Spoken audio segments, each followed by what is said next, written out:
including anime as it's worth its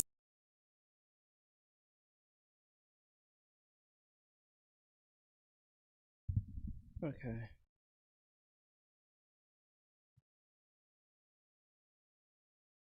Botrix said Botrix has correctly joined the channel.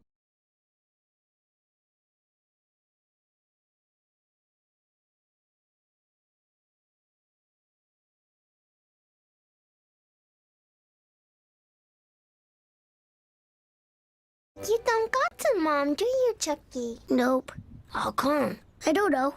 I just don't got one. Welcome to Watch Mojo, and today we're looking at some of the most heartbreaking episodes of our favorite animated shows. We won't be including anime as it's worth its own list. Expect spoilers ahead, and remember, it's okay to cry. Bye, Mommy. Bye, Daddy. Number 30, Twisted Sister, the Powerpuff Girls. Feeling run down from crime fighting, the girls decide to create a new sister to take the edge off, and thus we're introduced to Bunny, the new Powerpuff. She's eager to please her big sisters, but she's a little bulky and not too bright. Okay, that's good. Okay, stop! Good. However, when every crook in Townsville attacks the girls, Bunny single-handedly saves her sisters. But instead of a happy ending, poor Bunny disintegrates as her unstable genetic structure gives out. The girls are left to mourn the loss of their sister, regretting the harsh words they said to her. It's so heart-wrenching that even the narrator breaks down in tears as he honors the departed hero. The day is saved, thanks to Powerpuff Bunny!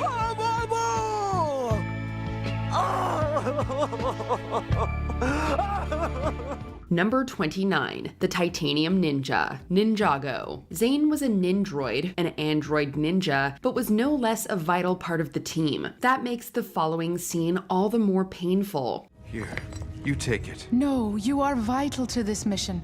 Don't worry about me. I shall see you again.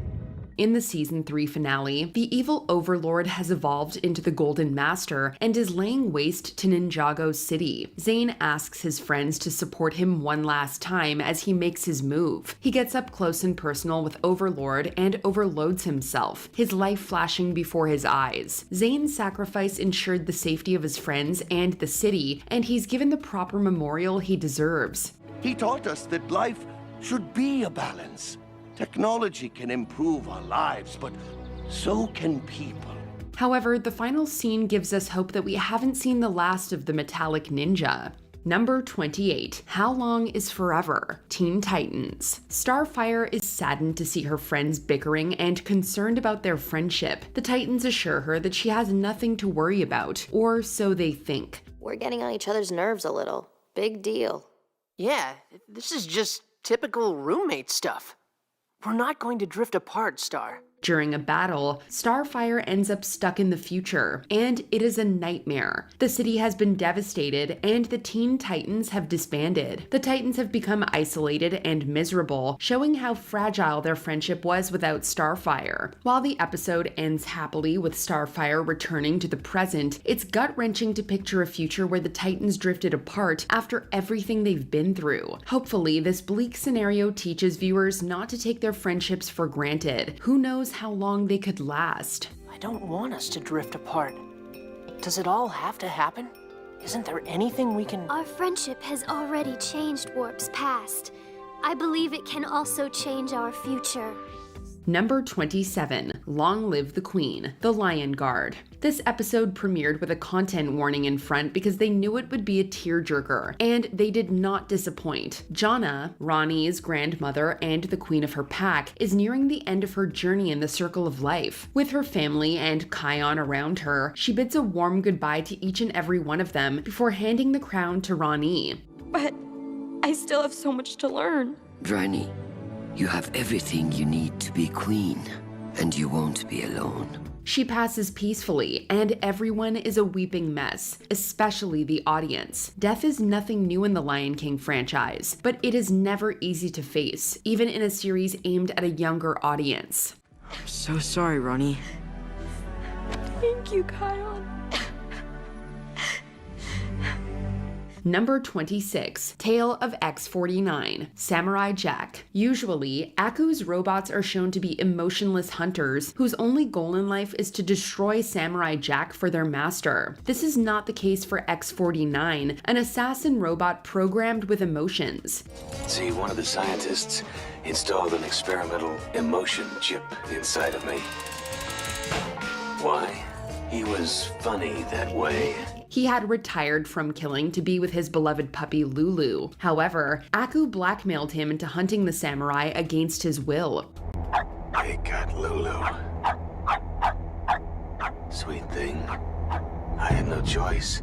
Sadly, we all know what happens to a robot that crosses paths with the samurai. Even though we're rooting for Jack to defeat Aku, X-49's story is devastating, and he's the first opponent Jack shows remorse for destroying. It feels weird shedding tears over one of Aku's minions, and yet here we are. Number 25. Remember It, X-Men 97. While visiting the mutant nation of Genosha, Rogue is at a crossroads between rekindling relationship with Magneto and her feelings for Gambit. But just as she's made her decision, a monstrous sentinel crashes the party, laying waste to the island and slaughtering any mutant in its path. The carnage is intense and uncomfortable, paralleling real-world terrorist attacks. But the madness finally ends with Gambit making the most heroic sacrifice ever. Gambit, see your bet and raise it.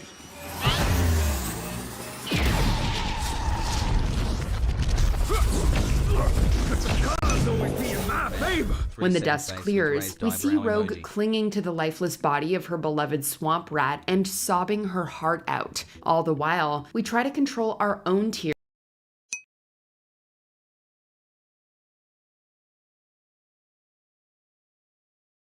Well. As a beloved X-Man goes out in a harrowing display. The name's Gambit, mon ami.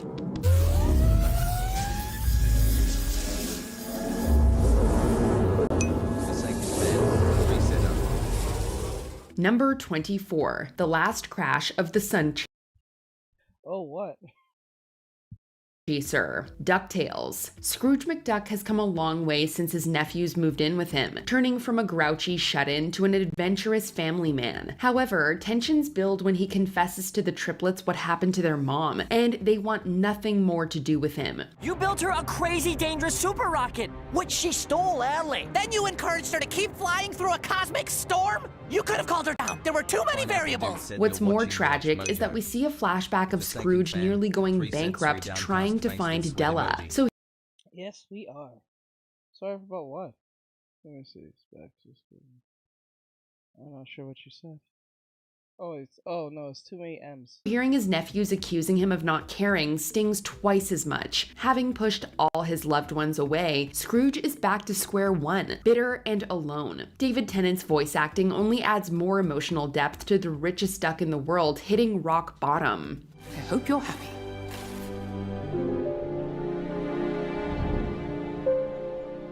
I am.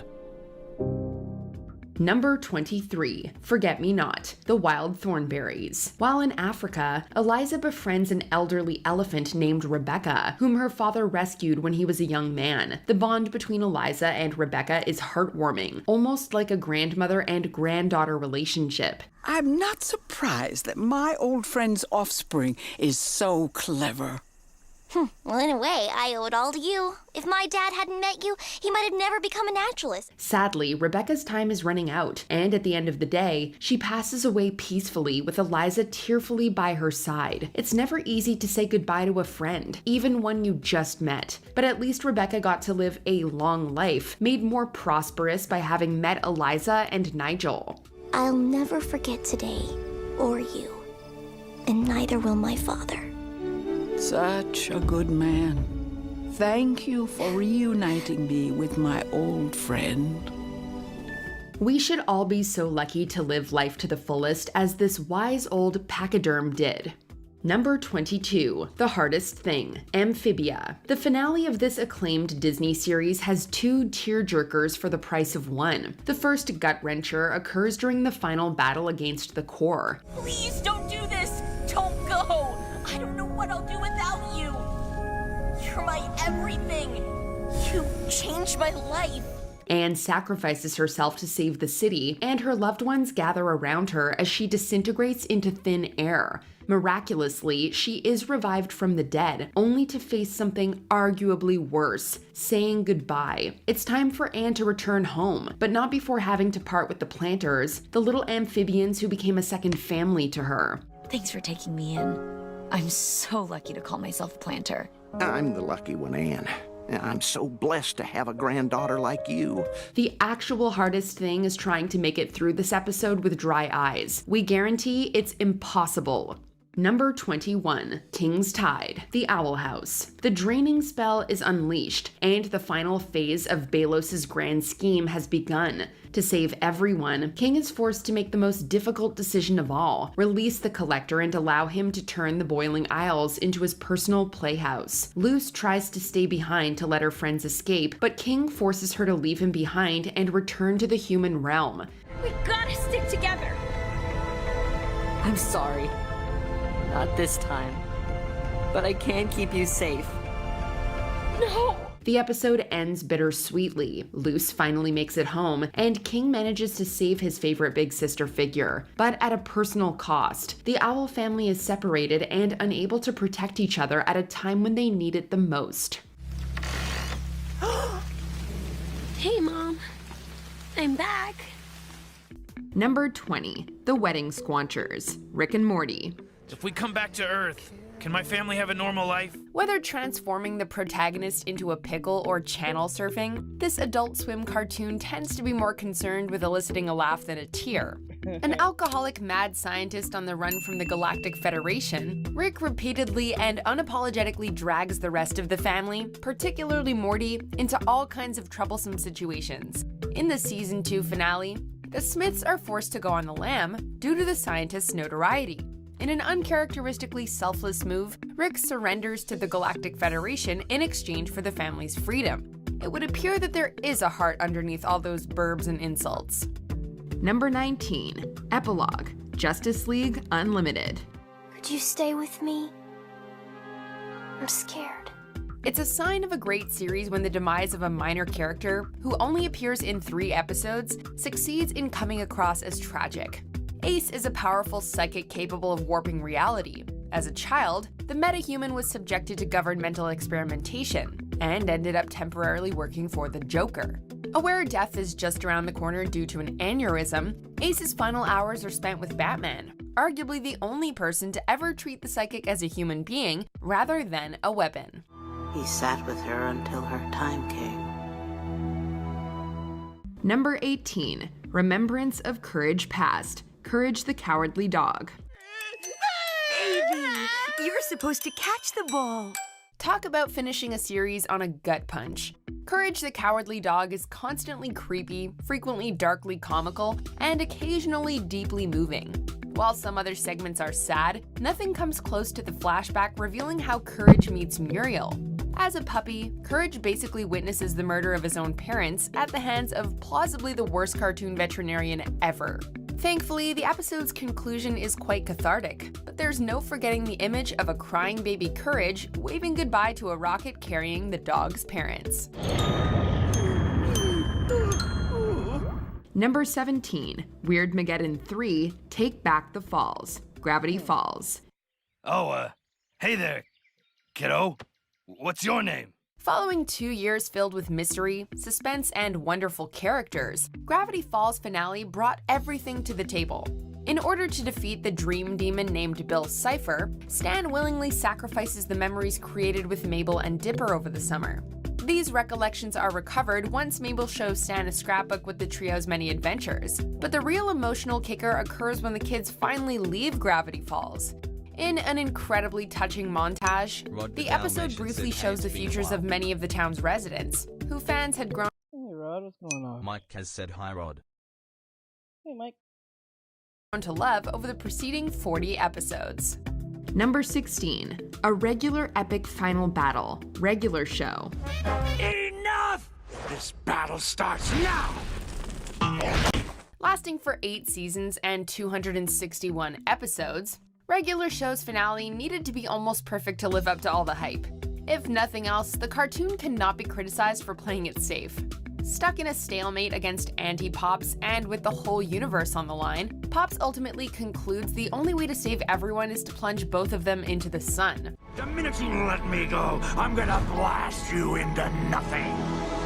I know, so I'm not going to let go. The battle's aftermath is also a tearjerker, culminating in a 25-year time skip, depicting a much older Mordecai and Rigby coming back together for a park reunion. Number 15, Code of Hero, Beast Wars, Transformers. Destiny has one great test in store for us all. Has mine already come? And have I failed it? Is a villain truly a villain if he sacrifices himself for the sake of good? After starting as a follower of the evil Predacon leader Megatron, Dinobot rebels against him and ends up with the heroic Maximals. Optimus here. What is it, Dinobot? Code Red, situation extreme. However, some still see him as evil, so Dinobot is determined to show them he's no longer the monster they think he is. I am a warrior. Let the battle be joined. He's given that opportunity when he finds himself facing a Predacon onslaught with no backup, and fights to the death to save a group of proto-humans that will eventually give birth to the human race. One lonely turncoat, battling on against impossible odds. I'm almost touched. Dinobot succeeds in thwarting their plans, but is mortally wounded in the process. Unable to help him, the Transformers leave their fallen comrade with one final salute. He lived a warrior and died a hero. Let his spark join the Matrix, the greatest of Cybertron. Number 14, Rose's Scabbard, Steven Universe. Sometimes Jolly Incha 35 said hi Teach. Hello. Afternoon. Hey, Bri. code.castellabbs.caffeinated.app.docs.chat.viewer.event_format.tts.rich_. I wonder if she can see me through your eyes. Everyone grieves the loss of a loved one differently. Pearl, you have to tell me what's wrong. Sometimes you even sound like her. In Pearl's case, she pushes away her friend Steven, the son of a woman she followed, respected, and loved deeply. After accompanying the crystal gems to the strawberry battlefield, Steven begins to uncover many new truths about his late mother, and starts to see that Pearl never got the closure she needed on their relationship. Why'd she keep so many secrets? She had to, Steven. It's the mark of a great leader. This becomes even clearer when Pearl lashes out after discovering that Rose may have kept secrets from her. She probably just wanted to protect you like everyone else. What do you know? You've never even met her! Denying the fact that anyone was closer to Rose than she was, Pearl runs away upset. But eventually she realizes there's no better way to stay close to her late friend than by sharing her memories of Rose with Steven.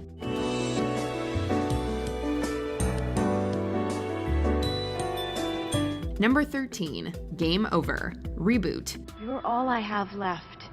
Now you be careful out there. I don't know what I do. Hey, don't get all mushy on me. You're a commander, remember? Unfortunately for the citizens of Mainframe, these games don't come with extra lives. We've got a problem.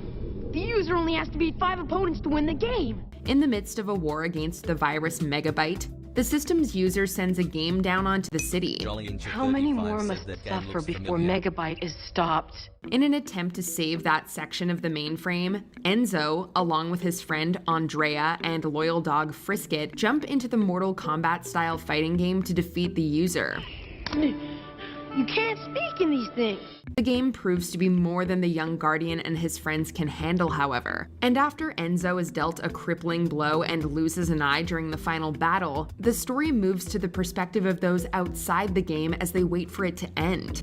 As the purple GameCube begins to disappear, we hear, for the first time, the most frightening words ever uttered in the series. Game over.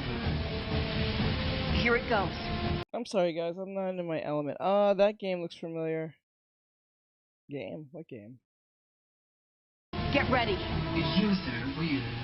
Number 12, Heart of Ice, Batman the Animated Series. Humanity, compassion, charity, Where were those pretty words when she needed to hear them? Some Batman villains just want to watch the world burn. Some want to see it freeze. But the reason why might surprise you. Take it easy, man. I got you.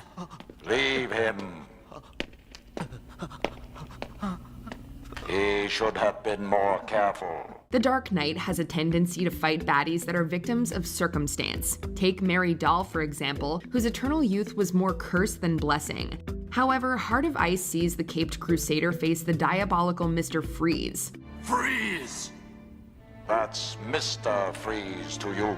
The Daytime Emmy Award-winning episode follows Batman as he chases this former GothCorp scientist, whom he discovers is solely seeking revenge on GothCorp CEO Ferris Boyle for turning him into a monster and essentially sentencing his wife to death. Tonight I mean to pay back the man who ruined my life.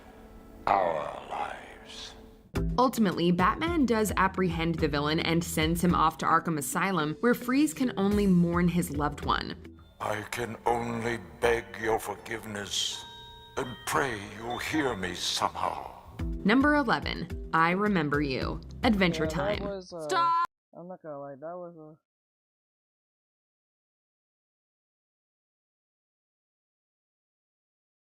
No, I think I see the bot. Yeah.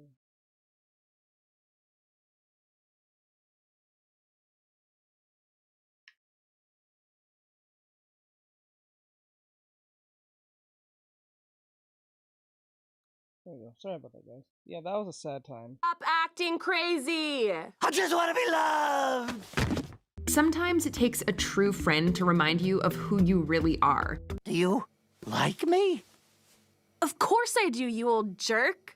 In a desperate attempt to win the affection of a princess, as is his way, the Ice King seeks out Marceline the Vampire Queen to help him write a song. Wow, I wrote that? Hot stuff! This songwriting session gets all too real when Marceline tries to remind the wizard of his life before he found the magic crown that drove him nuts and erased his memories. This magic keeps me alive, but it's making me crazy, and I need to save you.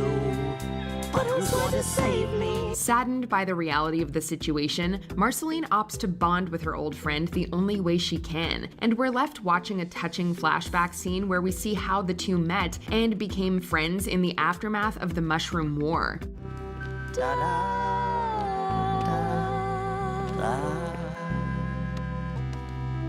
Number 10, Requiem, Teenage Mutant Ninja Turtles. Master Splinter was not only a wise sensei and mentor to the Turtles, he was also their loving father and protector. Giving guidance to your brothers and friends does not come from here. It comes from here. That's why it was absolutely gut-wrenching to see him done away with in such a brutal fashion in the TMNT episode Requiem. Party at the Mutanimals crib, yo! And you can come too, Sensei!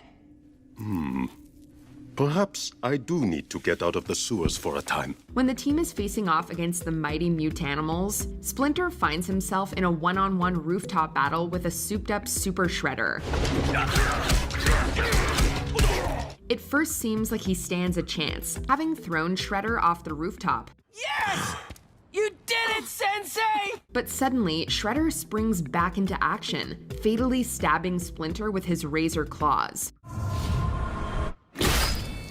If that wasn't enough, we're then shown some of the Turtles' cherished memories of their dear father.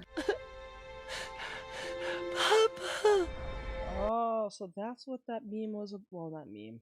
That, oh. Okay. Okay. There's no amount of anchovies or pizza that can make this episode more bearable. Number 9, Free Churro, BoJack Horseman. My mom died and all I got was this free churro. Praised for its honest depiction of depression, substance use disorder, and various other challenging subjects, one of BoJack Horseman's saddest scenes pivots around, of all things, free churros and Ted Danson's 90s sitcom Becker. Season 4's time arrow suggested that there was more to the protagonist's cold mother than meets the eye, but Beatrice and BoJack remain estranged until the very end. Taking place during Beatrice's apparent funeral, Free Churro frames BoJack's troubled childhood through an ongoing eulogy. Like always, BoJack Horseman finds a way to throw in a few laugh-out-loud moments, but a somber tone is maintained throughout the entire episode. Because now I know I will never have a mother who looks at me from across the room and says, "BoJack Horseman, I see you." Number 8. The Tales of Ba Sing Se. Avatar: The Last Airbender. If only I could have helped you. Split into 6 vignettes, The Tales of Ba Sing Se is often quite lighthearted. Then you get to The Tale of Iroh. This segment mainly consists of Zuko's uncle helping strangers while traveling through Ba Sing Se. All these sweet acts of kindness lead to Iroh leaving town to memorialize the birthday of his late son, who died during a siege prior to the events of the cartoon. There will not be a single dry eye during Iroh's tearful rendition of Leaves from the Vine. Avatar: The Last Airbender's vignette closes with a tribute to Iroh's voice actor, Mako Iwamatsu, who passed away a couple of months prior to the episode's airing. Number 7. Have you seen this snail? SpongeBob SquarePants. Gary Runs Away might not seem like an especially creative premise, but SpongeBob SquarePants produced an absolute gem of an episode. Due to being distracted by a meaningless task, SpongeBob forgets to feed Gary, prompting the snail to pack and leave. Eventually, SpongeBob notices Gary is gone and becomes increasingly distraught at the thought of never seeing the snail again. Come on, Pat, just take these flyers and hand them out. Along with an awesome antagonist in Granny, Have You Seen This Snail contains one of the cartoon's most extraordinary songs in the depressing Gary Come Home. If it was not for the happy ending, Have You Seen This Snail may have taken first place. If only I could hear you meow one last time. Meow. Yeah, like that. Number 6. Kenny Dies, South Park. Kenny's sick? Well, how sick? During the opening 5 seasons, South Park barely allowed an episode to pass without killing Kenny. After rendering death completely meaningless, Season 5's Kenny Dies arrived to tear every fan's heart out. Hospitalized with a terminal illness, Kenny's health rapidly deteriorates, forcing the boys to come to terms with mortality. I know it's tough, okay? I know. But we have to be tough right now. Even though Cartman spends the majority of the episode attempting to find a cure, just as the title prophesized, Kenny eventually dies, and nothing about the moment is treated as a joke. I didn't get to see him. God, I didn't get to say goodbye. The boys grieve, Stan questions God, and Cartman duplicates a Shakey's pizza. Season 15's You're Getting Old, Sobering ending also merits a special mention. Number 5. A Charlie Brown Christmas. A Charlie Brown Christmas. I think there must be something wrong with me, Linus. Christmas is coming, but I'm not happy. I don't feel the way I'm supposed to feel. What is Christmas all about? The always emo Charlie Brown's depressive state reaches an all-time low in this classic Christmas special, as he contemplates why the holiday spirit eludes him. What's the matter, Charlie Brown? Don't you think it's great? It's all wrong. Against his better judgment, Chuck takes Lucy's advice and directs the school's nativity play. But this just makes matters worse when he's met with jeers from his classmates after failing to produce an adequate Christmas tree. What kind of a tree is that? You are supposed to get a good tree. Can't you even tell a good tree from a poor tree? Although Linus's poignant speech cheers him up temporarily, Charlie Brown is in such a deep emotional hole, the only thing that can yank him out of it for good is the sight of his friends showing his little tree some TLC and belting out Christmas carols. It's all so simple. Merry Christmas, Charlie Brown! Number 4. Life of Brian, Family Guy. We're all gonna miss him, Peter. We're all gonna miss him very much. After one of their many trips to the past goes awry, Stewie and Brian agree to destroy their time machine. This time machine has almost killed us 100 times, Brian.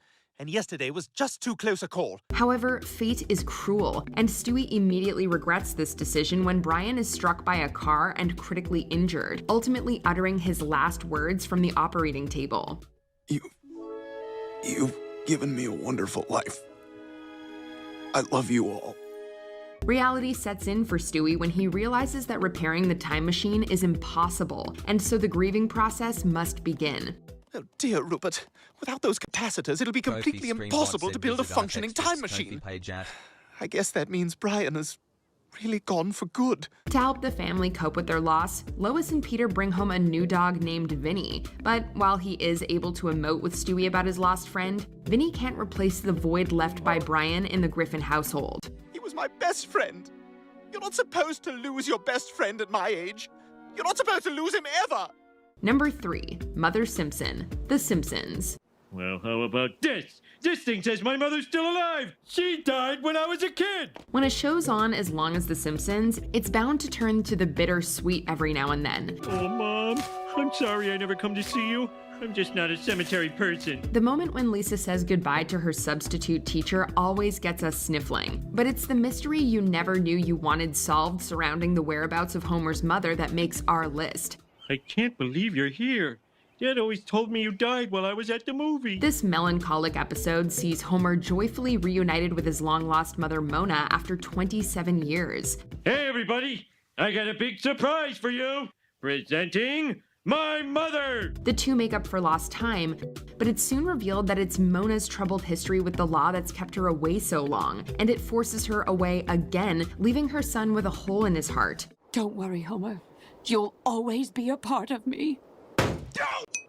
At least this time, however, they're able to share a heartfelt goodbye. At least this time I'm awake for your goodbye. Oh, Homer. Number 2.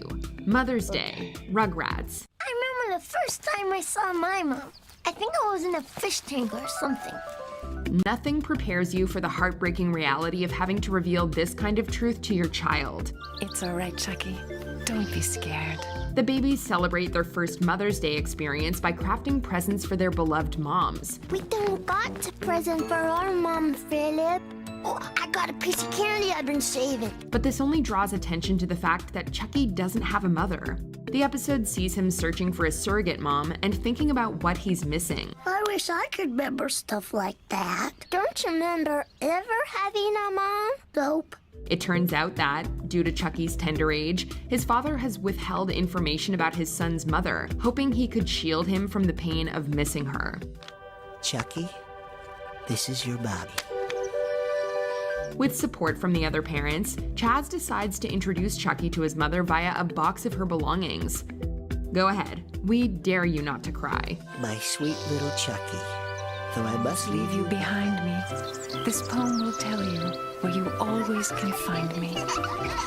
Before we continue, be sure to subscribe to our channel and ring the bell to get notified about our latest videos. You have the option to be notified for occasional videos or all of them. If you're on your phone, make sure you go into your settings and switch on notifications.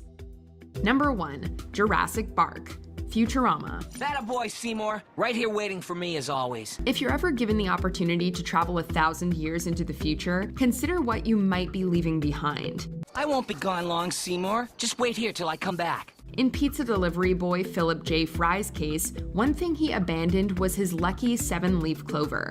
But fortunately, as we learn in another tear-jerking episode, his nephew put that to good use.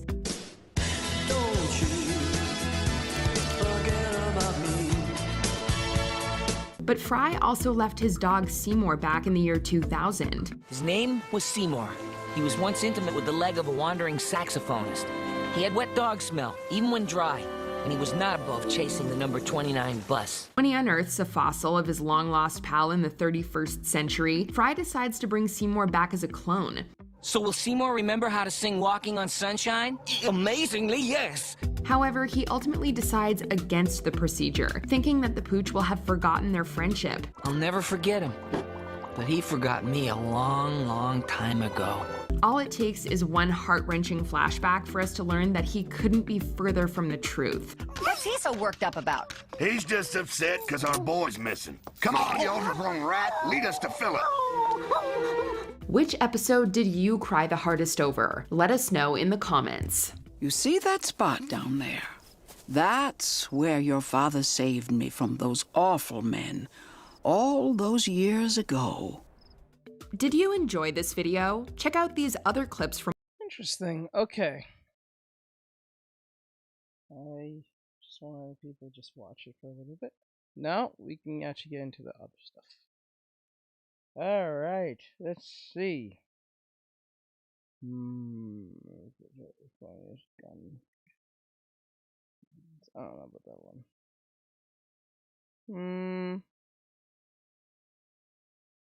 Let's find something. I don't know.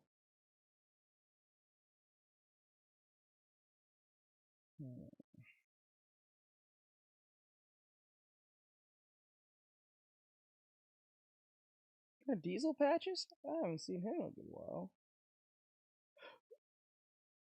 That's crazy. So yesterday I was walking my son, and his leash pulled me to a display window showing me the new hit first-person shooter, Battlefront 6. Immediately my body quivered with shame and embarrassment. The last time I used this game as B-roll for a video, I was lambasted by alt-right troll haters who made jokes about my gaming skills, and I just want to say that this type of vitriol will no... The wildest thing to me, whenever these commentators do, like, a video and they're doing like they have gameplay in the background as like just a background for a video, I never pay attention to the gameplay at all. I never pay attention to that. For people who criticize the gameplay for a commentary video, you're wild. No longer be tolerated on this channel. Any criticism or negative comments towards my gameplay will result in an automatic ban. If you got something to say it to my face, pussy bitch. Anyway, speaking of Battlefield 6, Riley CS has uploaded yet another compilation of some epic gameplay and impressive kills. Why is this so important? Well, cheating in Battlefield 6 is probably one of the worst things you could ever do. Riley was accused of being a cheater pumpkin eater after uploading their first set of Battlefield 6 clips. The last compilation we looked at from Riley was pretty sussy-wussy. Some of it might have been legit, but other clips had me thinking. There was definitely some tomfoolery involved and a lot of hacking. I am still an expert when it comes to spotting cheaters in gaming, so I will be reviewing this second compilation from Riley as well. I mean, you guys do deserve a professional's opinion, so I'm here to deliver. Why don't we go ahead and review some more epic 360 no-scope clips from Riley and judge if there's any hacking going on. Maybe Riley learned their lesson from last time. Cheating isn't okay. Alright, let's play it. Okay, already reviewing the first clip. I think it's fine. Everyone on the opposing team is in a narrow location with smoke blocking their vision, so for Riley to do a team wipe in such a speedy manner is plausible. I feel like many other players have replicated this feat before, and there's not too much distance to cover to kill that many players. I'd say this is legitimate. Are you serious? Are you serious? Are you serious? Are you serious? Are you serious? Look at this. Bro, Jesus. look at that. He can't even contain himself. Bro, are you serious right now? No. Bullshit. Are you serious right now? But Diesel, the mini-map. Where's the red dot? I don't see it on the mini-map. Riley just happened to whip themselves around on the perfect spot where a player on the opposing team was located. Come on, that was too much. I deem this one cheating. If I can't replicate the same feat, it's not legitimate.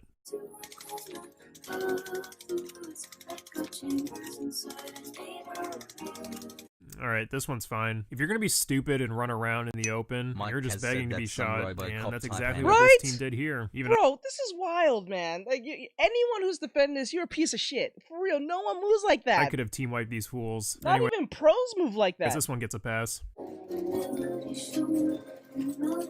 Look at that! So if we zoom in and slow down the footage, you can actually see the recoil Instant causing turnaround! Riley to shake their AR-15 repeatedly. I think this bodes well for those who think Riley isn't cheating because aimbot would make sure the shooter's hand was completely steady. This is yet another legitimate clip. So far we're looking pretty good. Okay, I hope I know a lot of young people don't know what sarcasm is, but he's really just pointing out this is a piece of shit person. what the fuck? Even with Flak Jacket perk, I cannot see someone just taking a grenade in the face like that. It's not God mode because damage was taken, but you're obviously increasing your health bar beyond what the regulated limit is. So yeah, Riley's definitely cheating in this clip, no doubt about it.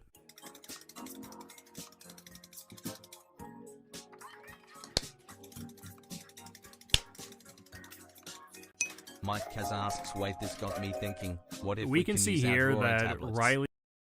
Wait, what? This way you got me thinking, what if we can use our drawing? Jolly Incha 35 Actually, it is asks, possible. Teacher, is it alright if I ask an art question on Insta? Yeah, go ahead. As long as you're a student, yeah. He clearly dies after getting some kills, so we can rule out God mode again. However, this could also be a setup where all of the Riley CS fans hit the comment section and say, see, if Riley's cheating, then how come they died at this part of the video? Very clever, Riley, but not clever enough. I can see right through you, cheater.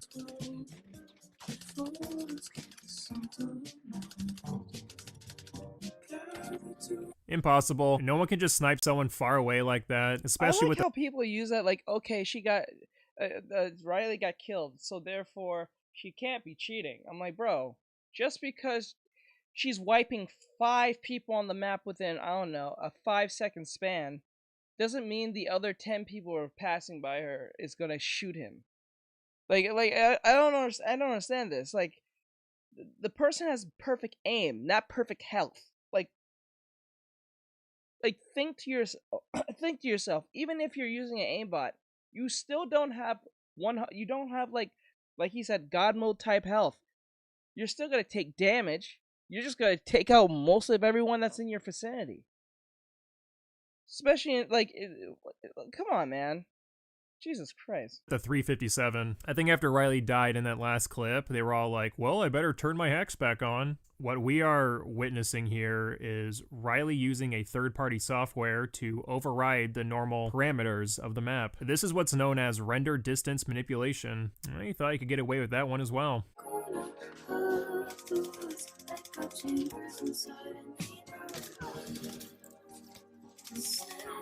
What the fuck was this guy doing? He was just laying there the whole time watching Riley and didn't fire any shots until Riley turned around. As I speculated in my last video, I think Riley has one of those hacks where you can use ESP to stop the bullets from exiting the chamber of the enemy's gun, preventing any sort of damage onto yourself. That might be what happened here, honestly. I will be nice to Riley and not assume that and just figure the enemy player is that blind. We will give this one a thumbs up. Fall damage, hello.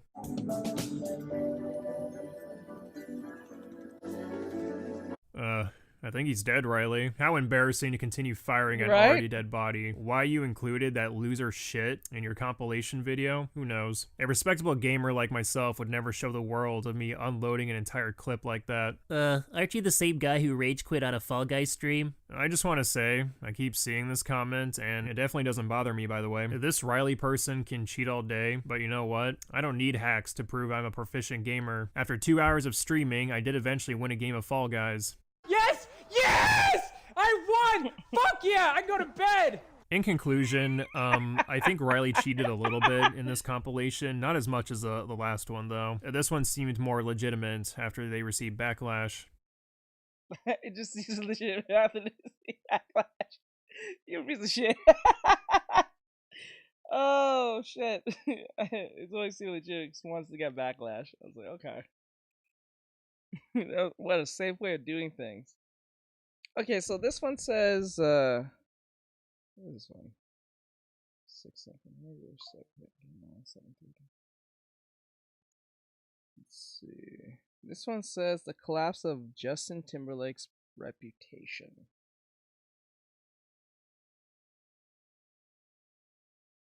Stars don't come much bigger than Justin Timberlake. Across the mediums of film and music, the man dubbed as the Prince of Pop was once such a big deal in the world that he even garnered comparisons to none other than Michael Jackson. Regarded as an icon from the NSYNC days, he's made such an impact that he's even got flowers in unexpected places. What I witnessed at the MTV Video Awards, Video Music Awards, reminded me of, I'm not putting too much pressure on you, the time I watched Michael Jackson do the 25th. Don't say another word. Well, let me say, you know, there's not quite that. I think it set the tone. Rule_34 said hello. Hello. I don't know about that one. Like, yeah, don't get me wrong, he's a talented singer and his musics are pretty fire, depending on what you're listening to, but like, I don't know, a Michael Jackson comparison, that's a big step. I don't think there's a single person that can hold up to like Michael Jackson in that regard, just to be honest, but maybe I'm just being biased, but I don't know. I don't know about that Mike one. has said Art's model getting possessed for a few seconds. Oh, the thing. Rule_34 asks Sue, what's going on? So, I'm doing reactions as I do light studies. I do little perspective studies, and then if Mike, are you gonna be available today? We might play some Peek if you want.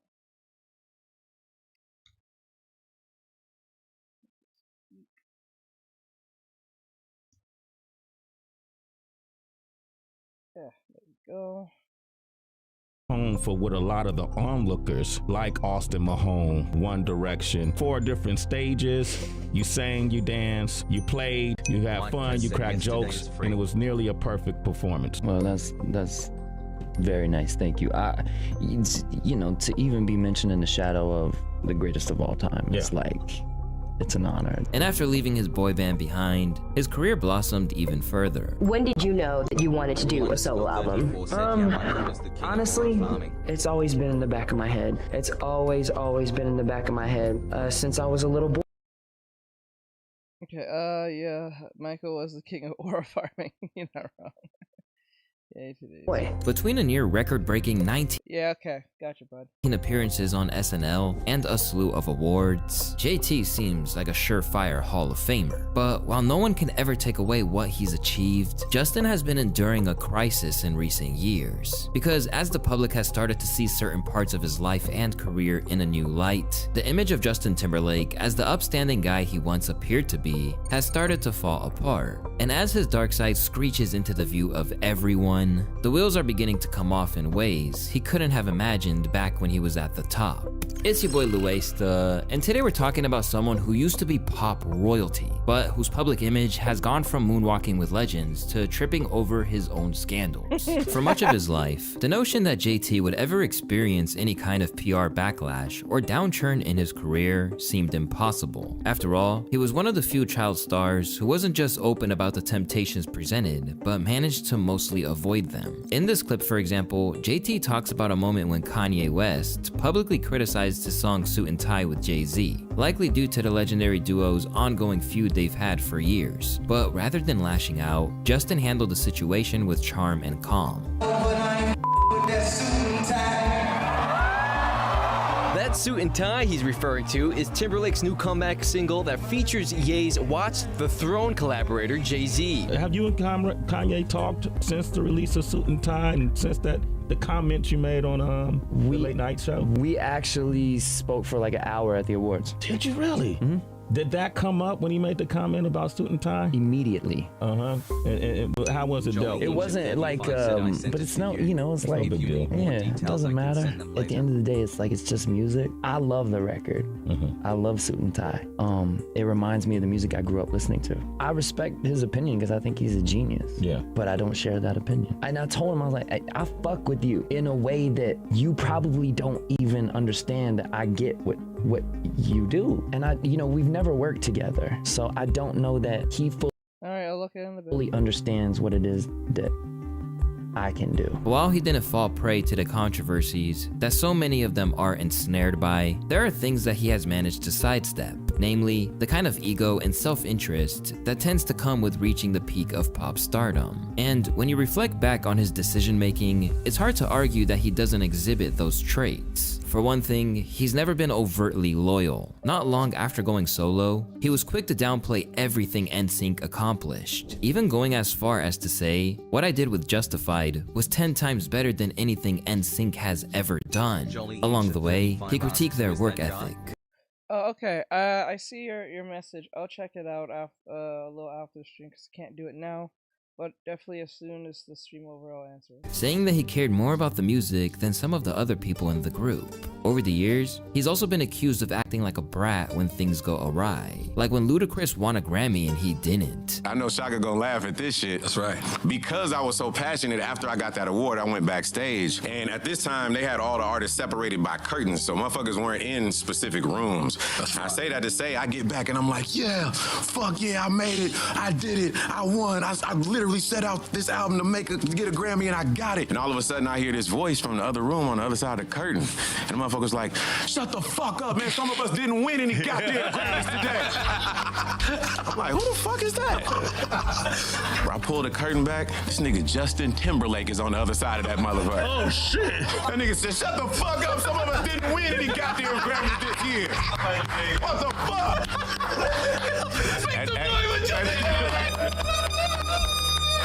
Yo, I respect that. That nigga Justin gangster, bro. That nigga gangster as fuck. Holy shit. Or when he flipped out on paparazzi and got into various verbal altercations. So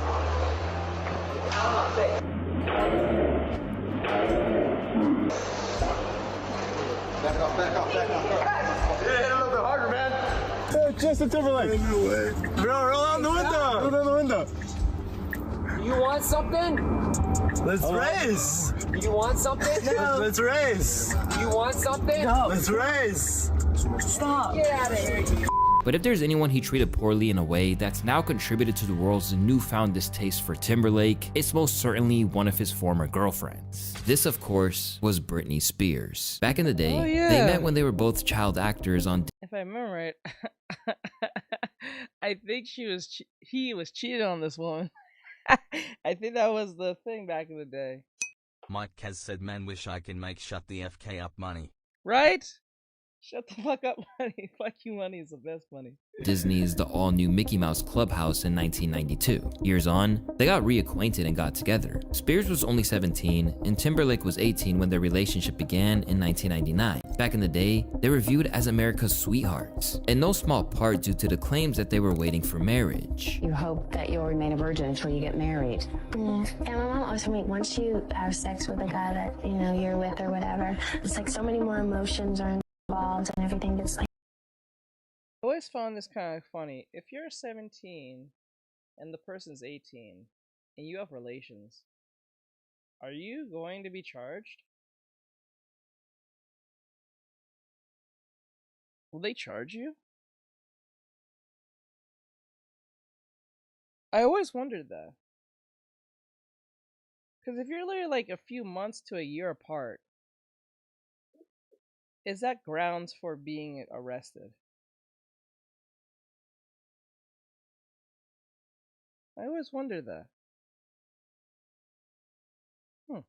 Like, you know, crazy and twisted. That's what Brittany told me last August. 9 months later, Us Weekly's Todd Gold posed the same question, and she said, quote, I want to wait to have sex until I'm married. I do. I want to wait. But behind the persona they put out to the public, the reality was a little different. And when they split in 2002, things played out badly in the press. Playing the wounded lover, he claimed that she cheated on him while portraying himself as a pillar of morality. Along the way, he mocked her time and time again, with the narrative that he fed to the media, leading to her getting vilified. For instance, during the 2013 DirecTV Super Bowl concert, Timberlake made a subliminal statement on stage that many felt was aimed at Britney.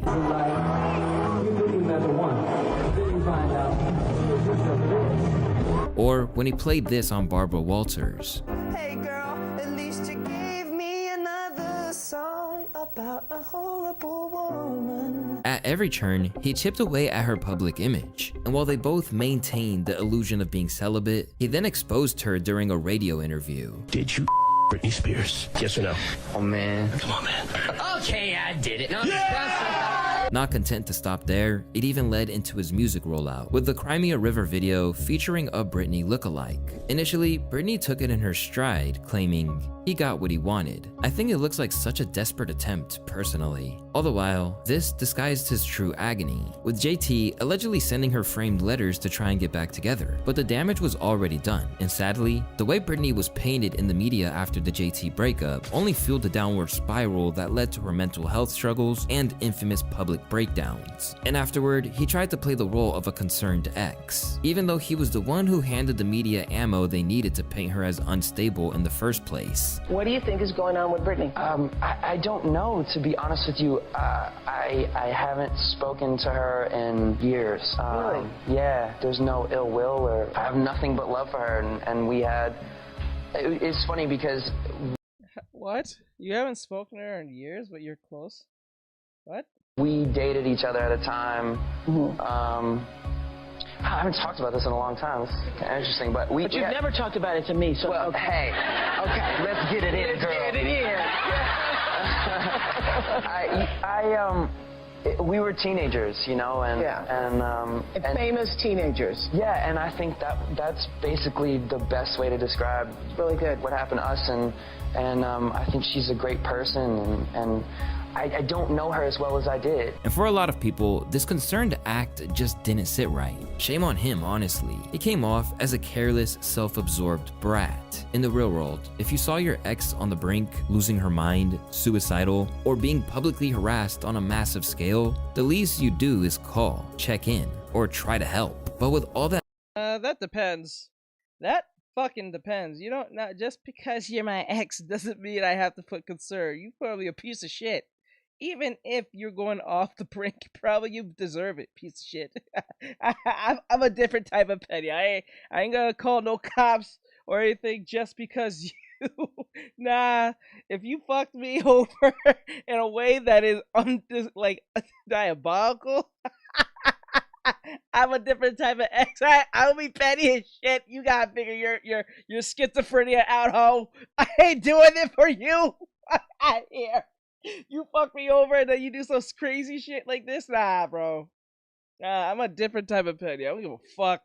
Like you can do that simp shit if you wanna call the authorities or the help or whatever when they're losing their crazy mind, when they was in their sane mind fucking you over. Fuck you. Nah, bye.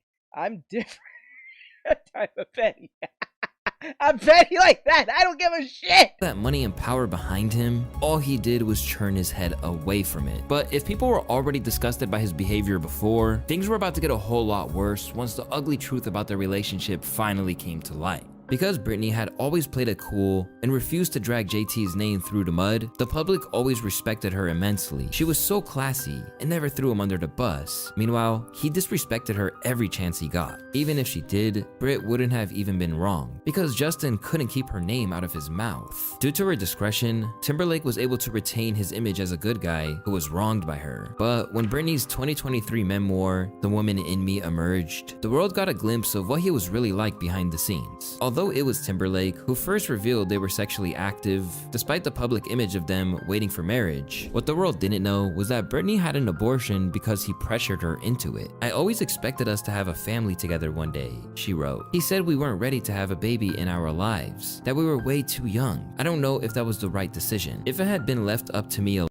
Bro, you know for a fact you fucked up in life when rich people saying they're not ready to take care of a kid. They have money. They have millions of dollars, bro. They have millions of dollars. If both of them has money like that and they're both saying we're not ready to have a kid, what does that tell you? That's why a lot of poor people shouldn't be having no fucking kids. A lot of you poor people shouldn't be fucking around anyway. Straight up. I'm not even kidding. That goes for me and everyone else. Like, shit. That proves to you right there, a lot of people should not be having children, and a lot of people are not ready to have no stupid kid. It should be almost a crime to have children. Not even out of wedlock, but also a crime to have children in poor situations and then put them in subject them in situations where they're at odds with their parents and whoever they expose them to. That's just crazy. Alone, I never would have done it. To make matters worse, he convinced her to do it at home to preserve their reputation as virgins, and refused to take her to the hospital even as she was in excruciating pain. Alongside that bombshell, Britney also revealed that while she was being dragged through the mud, Justin was actually the one cheating. She says she knew that he had been unfaithful, whether it was getting caught in a car with a member of All Saints or bragging about hookups in Vegas. But because she was so in love, she stayed silent and let it slide. Considering how much she was hounded by the press for her infidelity in a way that he never was, this makes everything she suffered even harder to take. You did something that caused him so much pain, and yet he's left the impression that you weren't faithful, that you betrayed the relationship. I think everyone has a side to their story. While the abortion and cheating revelations didn't do him any favors, some of Britney's other comments just made Justin look flat out embarrassing. In her memoir, she recalled how NSYNC, and especially Justin, just tried way too hard to fit into black culture. She wrote that they were white boys but they loved hip-hop, and that unlike the Backstreet Boys, NSYNC tried to blur those lines, sometimes to a cringy degree. In her words, "Sometimes I thought they tried too hard to fit in." It was a subtle jab, but it was one that painted Timberlake as a tryhard who borrowed from the culture for clout, a theme that would become more apparent as his career was re-examined. Over time, Justin managed to break into the hip-hop circles he had always admired, largely thanks to the production work of Timbaland and Pharrell, who were instrumental in shaping his sound and giving him credibility. But honestly, it's a miracle that they even put up with him, especially considering this was how he used to talk when trying to fit in. According to Britney, after spotting R&B singer Genuine, Justin loudly blurted out, "Oh yeah, faux shiz, Genuine. What's up, homie?" In the aftermath of Britney's revelations, Timberlake's entire reputation has come under the microscope. And at this point, one of the smaller issues is that old clips have resurfaced, making people genuinely question how he was ever considered cool or influential in pop culture to begin with. Stop. You see, they call me late. Timberlake. The Using commands like support. Bro, bro, what is happening? Where are we today? Bro, where are we today? What is happening? Oh my god. What the fuck? What is happening, bro? Am I the only one?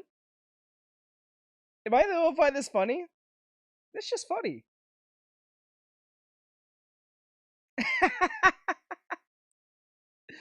Oh my god. Wicka, Justin, wicka, T. Man. The early 2000s was a forgiven time, boy. It was a forgiven time. Crazy.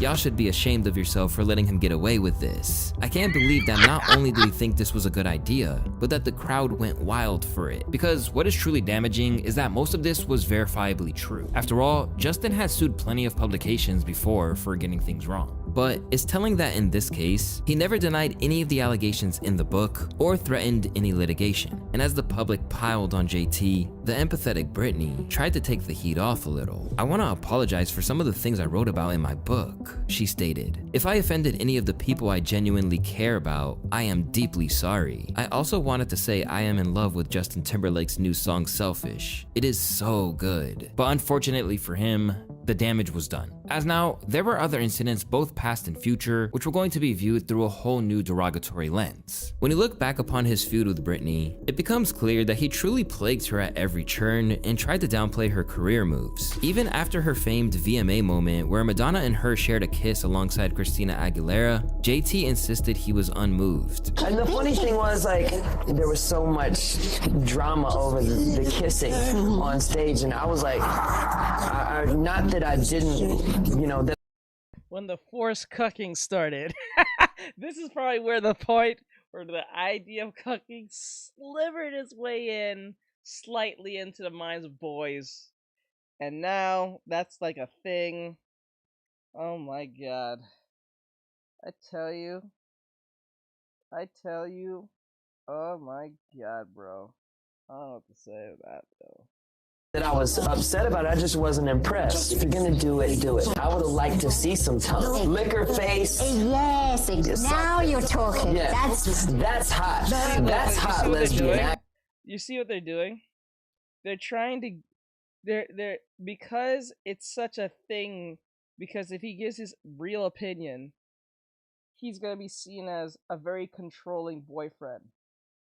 Right? That's why they're even asking for his opinion, because before, this is when men used to still be somewhat respected to a degree where their opinions did matter, but because of people like him and Hollywood and how degenerate it is, as these things kept on becoming accepted the way it is, they don't even, like, if right now Cardi B was sharing a kiss with some woman, they're not gonna ask shit to Offset. They're not gonna ask him anything. They're just gonna say, "Oh, it's just them being hot. It's just trying to sell their songs or their they call it, their album or whatever the case may be. That's what that will be. They'll never ask Offset anything because they don't look at marriage as something important or relationships as important. They just see it as a means to an end or a form of they see it as a form of it's just a status, a flimsy status that can always be changed through like divorce or arrangements or whatever the case may be, right? No, this is him dating this girl. He's not even married to her, and they're asking for his opinion. That's where the somewhat respect was still somewhat there in men's opinions to a degree back in the early 2000s, right?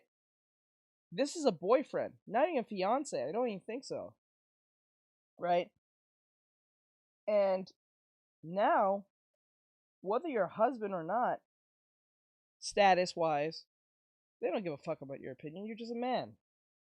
Men like this stuff because the degenerate men like this stuff. So you should like this stuff. And if you say anything otherwise, you're a controlling, misogynistic individual who probably hates the alphabet mafia all at once, like because it's queer coded or some shit like that. They'll bring every particular movement that is now accepted to a degree as a veil of an attack on you when it's your relationship. It's not like you're attacking a random person. Or you're talking about a random person and they're asking an opinion. You're asking about someone you have relations with on a personal basis. But if you say anything of the contrary, what Hollywood wants, you are the problem.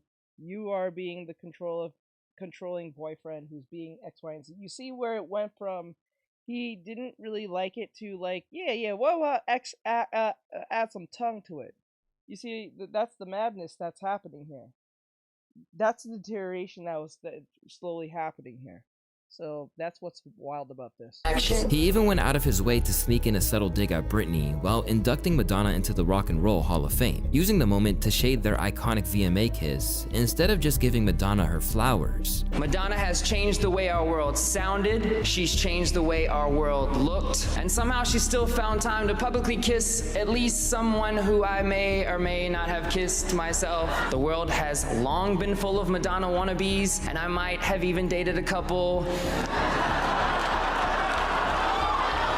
But there is only one Madonna. But what he really seemed to loathe was the press she was getting. And as it turns out, he took Sharon's advice a little too literally, one-upping the moment just 6 months later with the infamous Nipplegate incident alongside Janet Jackson at the Super Bowl. In case you aren't familiar, this was an incident at the Super Bowl where JT was performing Rock Your Body alongside Janet Jackson, only to accidentally expose her nipple just after the line, "I'ma have you naked by the end of this song."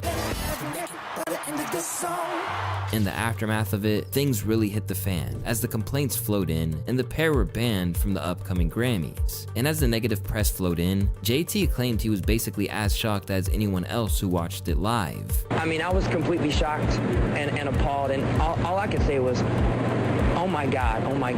You know, I immediately I looked at her, they brought a towel up onto the stage, I immediately covered her up. I mean, I was completely embarrassed. Suddenly, Janet Jackson was blacklisted as a byproduct of what happened, with her music being banned from MTV and VH1 alongside other stations. And while she suffered the consequences, his Grammy invite was reinstated, and he even headlined the Super Bowl years later. At the time, Jackson's representative explained the incident by stating that Justin was supposed to pull away the rubber to reveal a red lace bra. As for Jackson, she was horrified but defiant, claiming, "It's truly embarrassing for me to know that 90 million people saw my breast, and then to see it blown up on the internet the size of a computer screen. But there are much worse things in the world. And for this to be such a focus, I don't understand." Regarding the sustained backlash, she continued, "Who knows, maybe they'll get mad at something that I do in my show, but at least it won't be new to me, since I've already gone through all of this." All the while, Justin escaped unscathed and even brushed it off during his Grammy acceptance speech that same year, where he was awarded 2 trophies at the very event she couldn't attend. What occurred was unintentional, completely regrettable, and I apologize if you guys are offended. This has been a dream of mine. I already got enough, Thank you, I don't know what to say. This is officially the greatest moment of my life, thank you. And once again, a woman took the classy route rather than throwing Justin rightfully under the bus. All the emphasis was put on me. I have this weird feeling that Eminem and this man do not get along. Not on Justin. And Justin, we were friends. And not that we aren't now. We haven't spoken, but I consider him a friend, and I'm very loyal, and friendship is very important to me. I think they were. I think they did put all the emphasis on me, and as opposed to us. Later, Janet revealed that Justin had asked if he should make a public statement after the Super Bowl incident, but she told him to stay quiet to avoid adding fuel to the fire. But in the years that followed, it came out that the infamous wardrobe malfunction might not have been an accident at all. According to Janet's longtime stylist, Wayne Scott Lucas, Timberlake had specifically asked for a bigger reveal to make headlines, something that could outdo Britney and Madonna's VMA kiss. Originally, the plan involved Janet wearing a Roca dress, which Justin would step on to reveal a pearl G-string, but when the outfit changed last minute, it led to the now iconic nipple slip. As Lucas bluntly put it, I wouldn't call it a wardrobe malfunction in a million years. It was the most functioning wardrobe in history. Coincidentally, this news also caught up to him after the Britney memoir, and suddenly, Timberlake was under more fire than ever before. With Britney's fanbase reigniting old wounds, and Janet Jackson's fans piling on right after, the internet erupted, accusing him of playing a role in the downfall of both women. Reports circulated that Justin was fully aware of the backlash and had no intention of responding. With the exact wording, "It's been a rough weekend for Justin," originated from blogs and insider commentary. The broader coverage of his silence and the growing public anger was widely reported by major outlets. Shortly after, Justin did one thing he'd clearly been avoiding for years. He publicly took accountability. In an effort to save face, he posted a lengthy Instagram apology where he admitted to falling short, acknowledged the misogyny and racism embedded in the system he benefited from, and directly apologized to both Britney Spears and Janet Jackson. He concluded the post writing, "I care deeply about the well-being of people I love and have loved. I can do better and will do better." But taking accountability isn't exactly his style, and this will become a recurring theme during the latter stages of his career when he's in more jeopardy than ever. Because as the dust settled, Justin walked back his apology, channeling Conor McGregor in the process. I'd like to take this opportunity to apologize to absolutely fucking nobody. From that point on, it's felt like he just can't catch a break, and most of the time, he has no one to blame but himself. His own immaturity keeps getting in the way of any real attempt to rebuild his image. Justin Timberlake's bloated ego stopped fitting on planet Earth years ago. Does he ever learn? Even prior to his career being cast in doubt, his music career has basically been in freefall since 2018's Man of the Woods, a record which garnered the worst reviews of his career up to that point, and even led Pitchfork to call it a misstep large enough to merit relitigating Justin Timberlake's status as a pop superstar. Most of this album sounds incredibly off, incredibly corny, bordering on ridiculous, or just straight ridiculous. I'm feeling a strong 3 on this thing. But if that was bad, it was nothing compared to how badly his album Everything I Thought It Was flopped. A record which was largely despised, the album was heavily critiqued by the music press. So this is like the kind of pop ballad sludge that gets created at bad writers' camps. No wonder AI is taking over. Thematically, the closing track on the record does deliver an idea worth pondering, even if it's not one of my favorite tracks here, with Justin asking, if the circumstances were different, if the life that we lead was not quite so cushy, would you still love me? Which I suppose is as good a note to end on as any. Though I will say this narrative, this introspective moment, doesn't hit quite as hard after such a bloated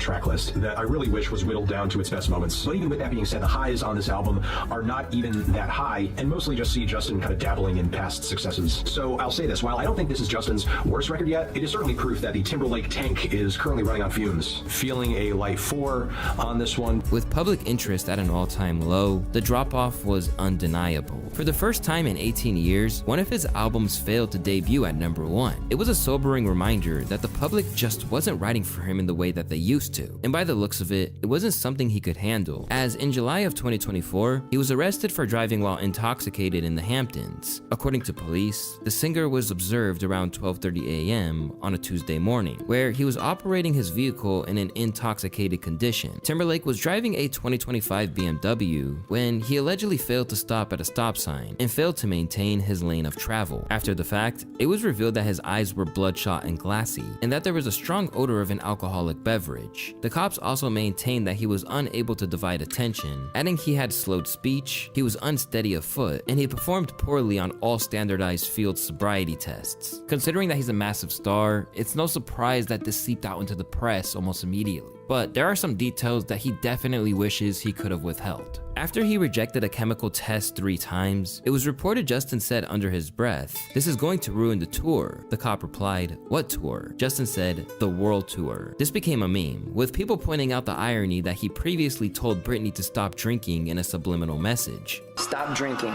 You know who you are. I'm speaking to you. Stop drinking. You're gonna get sloppy. Stuck doing damage control once again, JT didn't exactly apologize, but focused on how he treasured the love and support of his audience. We've been together through ups and downs and lefts and rights, and it's been a tough week. But you're here, and I'm here, and nothing can change this moment right now.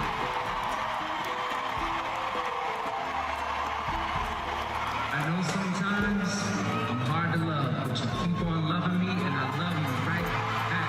Thank you so much. But this wasn't enough for everyone. The very least he could do is make a public apology for his reckless actions. It just shows what kind of person he is. If he can't be big enough to admit his mistakes and just show a little humility. Even though he tried to keep a brave face publicly, rumors quickly started swirling about what really led to Justin's arrest. According to reports, it wasn't just a random lapse in judgment. It was tied to the mounting stress of his failing career and the public's shifting perception of him. One source told Daily Mail that the backlash from Britney's memoir and renewed criticism over Janet Jackson has clearly been getting to him, and that some close to Justin have noticed that he was drinking more. While they didn't believe he was an alcoholic, he had allegedly been advised to cut back in case more controversy surfaced. The source added that Timberlake's friends had actually tried to stop him from driving that night, knowing they'd all been drinking, but he ignored their concerns. Since then, he's reportedly been cooperating with his lawyer to deal with the fallout, and those close to him hope this serves as a wake-up call. The pressure of competing with younger stars like Harry Styles and Drake was allegedly weighing on him as well, especially with his declining album sales. According to the same source, that stress had been affecting his creative process for a while now. A second insider also concurred with this and said that the slump in his career is sparking this reckless behavior. It's hard to say why anyone drinks, but if it has to do with where he is at in his life right now, it makes sense to say he needs an escape, they said. This will likely be his last successful tour, and he is aware of this. He has a wife and 2 young kids at home. He has not been super happy about his album sales, but no one at the label really has. Everyone was expecting so much. Holy shit, I didn't know that Justin Timberlake had kids. What the fuck? I didn't know he had kids. I didn't know this bro had kids. Much better. Speaking of that run of shows, it provided so much needed solace for them. The Forget Tomorrow World Tour grossed $131.8 million across 53 shows, drawing a total attendance of 760,000. So while this made it clear he still has die-hard fans who want to see him live, they might not be there for long when they see how much he's committing to the performances. Known for having a short fuse, Justin was even caught on camera yelling at his crew during a festival performance in England, all because of some technical difficulties on stage.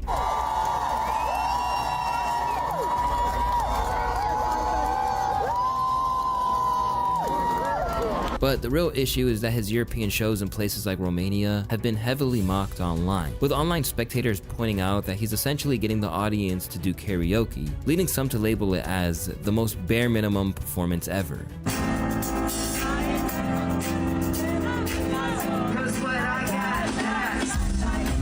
He looks like he's doing sound check, and some of them are even demanding their money back. A Justin Timberlake concert in Europe is going viral for all the wrong reasons. Well, some fans say they want a refund after the show by Timberlake in Transylvania last week. Timberlake could be seen pulling his jacket over his head during his performance and refusing to sing during one of his biggest hits, Can't Stop the Feeling. Fans also reported he complained about the rain and the cold multiple times during the set. So I paid to hear a bunch of strangers sing, annoying, so disrespectful to the fans that work hard for their money, only to spend it on him, and this is what he gives. And as the world piles on him once more, the way that the public views him in the aftermath of the reassessment of his character means that some people are relishing the chance to see him take another public L. But shortly after social media tore apart his live performance, Timberlake revealed that there was a deeper reason behind his struggles on stage. In another long Instagram post, he shared that he had been diagnosed with Lyme disease, describing it as both mentally and physically exhausting. He explained how the illness had left him battling nerve pain and extreme fatigue while performing, but that he chose to keep touring because the joy of being on stage still outweighed the pain.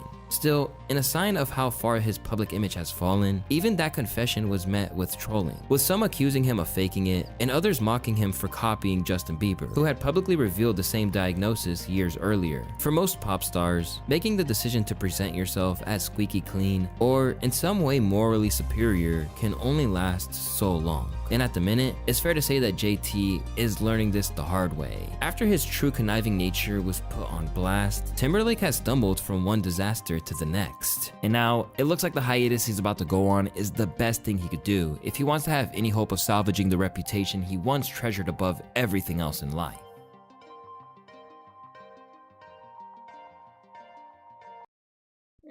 It's whatever. It's whatever. Okay. Mike, you still here or no?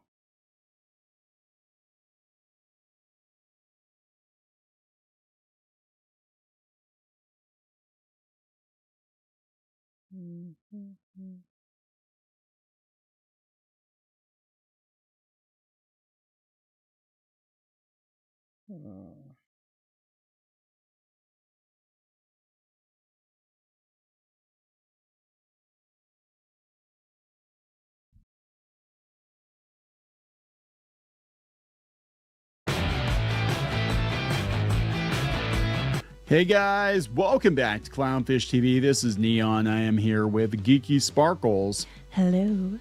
And we're going to do an autopsy, I think, on summer of 2025 at the box office. It's not looking too good. We have multiple articles from mainstream Hollywood publications, including The Wrap, and we got The Hollywood Reporter, and they're both like, yeah, this summer's box office sucked. Mm-hmm. Like, it wasn't good. There were a couple of big hits, but for the most part, a lot of the tentpole franchises were just they massively underperformed. So they got Megan, Smurfs, and Elio in here. So we're gonna talk about this. We're gonna see what they have to say. Again, this is not coming from an alt-right blog or anything like that. This is coming from two well-respected Hollywood trades who are both saying this summer was a major bummer. Okay, to be fair, why does it matter if it comes from a Hollywood trade? You'd have to be completely stupid to not understand that this summer's box office was shit. I mean, you have to be a special kind of dumb to not be able to look at this and just be like, yeah, that didn't do well. You might have a couple winners, kind of, maybe, but... There are several people who take issue with anybody criticizing their beloved Hollywood, even if it's very, very obvious that things are not good. I mean, people are going to look at an orange and they're mostly going to say, hey, yeah, that's an orange. But then Hollywood's over here like, nah, it is a peach. It identifies as a peach. Let's talk about this. Before we get into it any further, please subscribe for more pop culture news, views, and rants, guys. You'll get a woohoo if you do. Woohoo! If you go out to Kickstarter, Geeky has her Glow and Ghouls retro enamel pins a week yet. She's doing really good on this one. For pins, man, you're doing really good. So, yeah, she designed these. They're going to have glow-in-the-dark elements to them.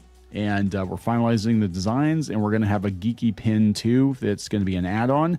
And I'm hoping to get that up tonight. So yeah, you'll be able to buy just that pin if you want. Yeah, if you just want the Geeky pin, you can, yeah. So we're still finalizing the design, going back and forth with the I didn't draw that one. That was Neon. But still, he made me so flipping cute. I try to make you cute. I think you are cute. Anyway. Yay. Let's talk about this. Okay, let's talk about this. So this is coming from, this one's coming from The Wrap. Why this summer's box office failed to surpass a disappointing 2024. Now, yeah, right? So we got people out there, they're like, well, this year's box office was only a few points under last year's. I'm like, yeah, last year's box office was not good. So it's a D- instead of an F. Okay? I mean, that's... Yeah, but to be fair, was it 2023 was even worse? Guardians did like 800 some drama there. What is this? I don't hear none of this. We already know that.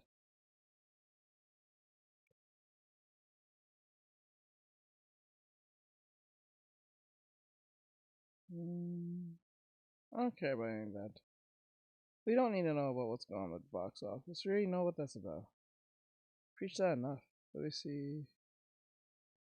That's too long.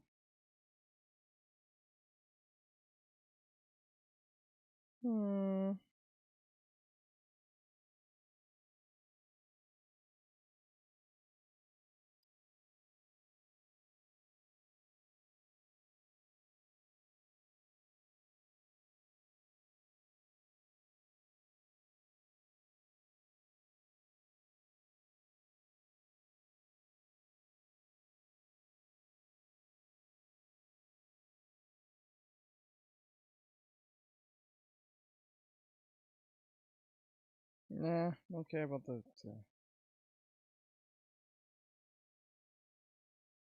You wanna see this one? I will Smith. I think this. Let's check the food one. Fuck it. That makes more sense. I'm hungry. I'm just hungry. This looks a bit big.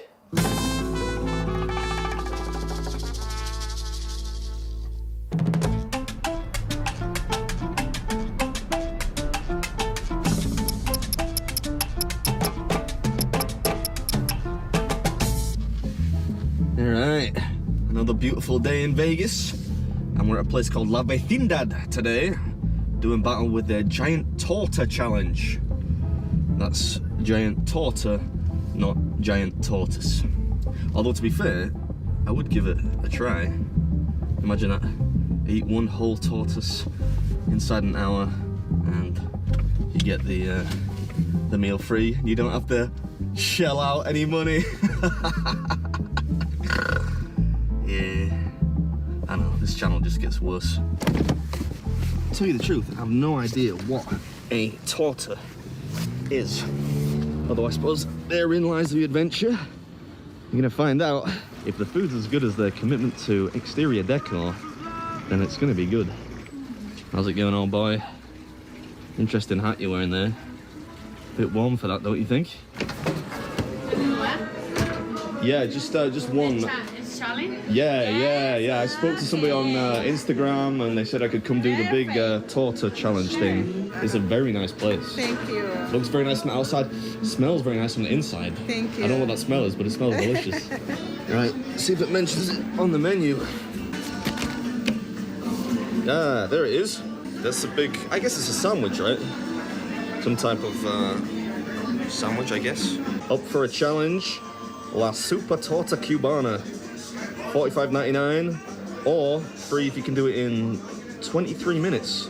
Right, I just saw him cooking it, and I'm almost certain that I'm gonna lose because this thing looks flipping massive. So I hope I can get it done. I'll give it my best, but you only get 23 minutes, so hopefully I have a good day. You know, we'll see. I think it's coming. I think that's me.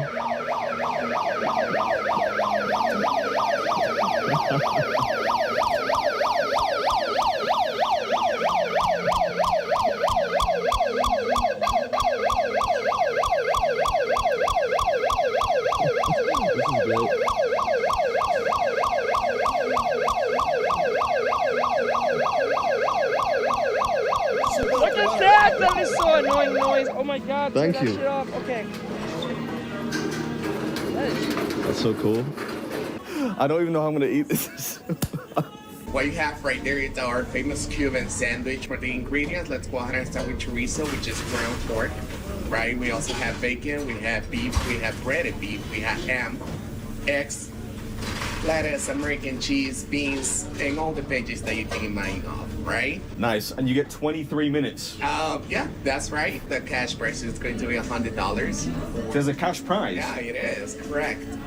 All right, I'll see, I'll do my best. Good to go, yeah? Yeah. I can start? All right, thank you. No problem. Yeah, I'm gonna warn you in advance, I'm gonna spend a lot of this video laughing at myself and the inherent absurdity in trying to eat a sandwich this large in 23 minutes. What's up, Pinami? Welcome back to the episode. Today we're in Las Vegas again at La Vecindad, taking on their Super Torta Cubana challenge. And that guy's dressed like a giant ant for some reason. Anyway, if you get this thing down inside 23 minutes, not only is the meal free, but you win 100. Like, okay, so you can type in, like, where you live locally on TikTok, and then they usually have someone doing a food review place, and if it looks like a place that may have it, you can always send a message if they have a website or call the restaurant. So, like, say, like, a place on TikTok is really popular in your area, you can type in your address in the TikTok search, and then you can put in food or restaurants, and then some influencer might do like a whole like little video on it, and then if it looks like a place, if it looks like a place, hey Mel, if it looks like a place that looks kind of hip and happening for you, you can just call the place up. Usually they have a phone number or a website, and you can check there. You know. $100 to lose, and it's the best part of $50. I don't think this is happening. I don't think it's happening. My favourite part so far is the breaded beef. Yeah, evidently this one is so intimidating, it's making my voice break. I sounded like the pimply teenager from The Simpsons there for a second. The breaded beef was delicious though. Difficult to eat quickly, much like a lot of this stuff. Ooh, this guy's taking a picture. But yeah, the beef was yummy, no doubt. Oh, there's too much chewy stuff. I haven't even tried the Spanish sausage yet. Is it custom by someone? Kofi stream once it using Artextric's Kofi page at. I'm new, bro. Where you get the V2? This I made it myself. I drew it, but I did have someone rig it for me because I tried to rig it myself and that didn't go well. So I had my rigger do it for me. But I did make the design and drew the whole thing and put it together and all shit.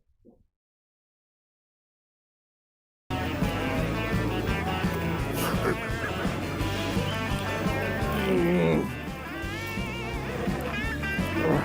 23 minutes isn't enough, man. It's not enough.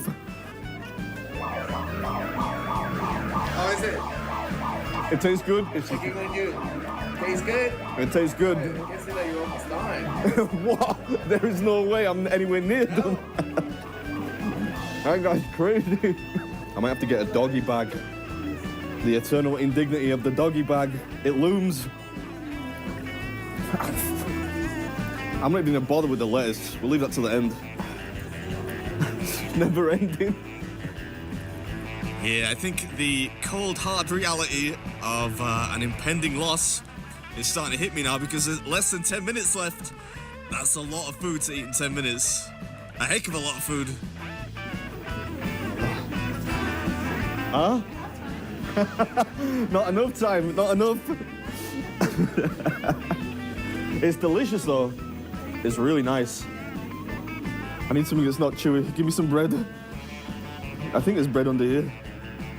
Yeah, I'm just going for something soft, honestly, at this point. This one is delicious, but it is really difficult. I mean, I think it can be done, but it would take greater mandibular endurance than I possess. Hope you enjoyed it. I'll catch you next one. Oh, I just hit a really spicy piece. I've got 1 minute left. 1 minute. It can't be done. It can't be done. Uh-oh. Right, boss, you're out of time. Defeated! Bro's been defeated! Let's go! The first time I ever seen him get defeated. Let's go! What the hell? I was not expecting that. Okay. At least he's legitimate in his losses. Okay. Because I always find it kind of suspicious when they always just win all the time. I find that annoying. Cause it's like when you watch Ash Ketchum always win, right? Or even Yu-Gi-Oh wins. Yu-Gi-Oh has a win rate of like a 97, right? But Ash has like a win rate of 80. That's what it feels like to me. Like, what the hell? Yeah, better luck next time. Yeah. I know. Don't draw attention to me. I feel like no. You should only get that if you win. Now, we say like... That wasn't even close. Look how much food is left. How are you supposed to do that in 23 minutes? Even when I was like good in 2019, I wouldn't do that in 23 minutes. Sorry, man, I made a mess. Yeah. Yeah. I was just gonna ask you if you have I don't really feel like I deserve dessert, but do you have a dessert menu? Yeah, well, right here, we have a flan. I don't know if you're familiar with Mexican. What's the best? Which is the best one? To me, it would be the flan. Yeah, can I try some of that? Yeah, thank you. Did you finish it? No, I didn't even get close to finishing it, man. Really? Miles away. That's so hard. 23 minutes. It's 23 huge. minutes? You only get 23 minutes to finish it, man, yeah? That's massive. I was looking at that thing. I'm like, what the is that? Is that a baby? All right, I know I haven't earned it, but let's try some of this flan.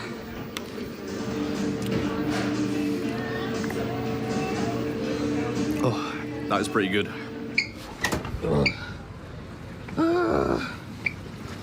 That was not even close. Not even close. I'm so embarrassed. I think she thought I was gonna do it easy. What a letdown. Not the first woman I've ever let down in my life. That's for sure. Oh, he ends it right there? Oh, okay. I guess this lawsuit just okay. Respectable. My opinion. Pretty respectable. You know? That's crazy. We'll do one more video and then we'll go play game. Fuck it.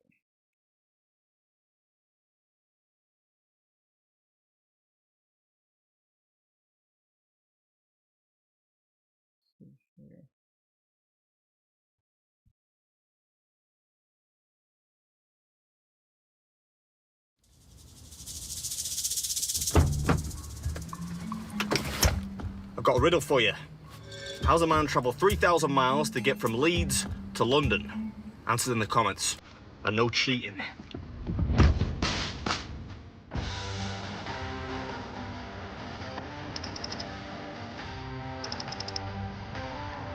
Yeah, that's right. He travels not to London, England, but to London, Ontario, which is in Canada. Yeah, got you there. That was a sneaky one.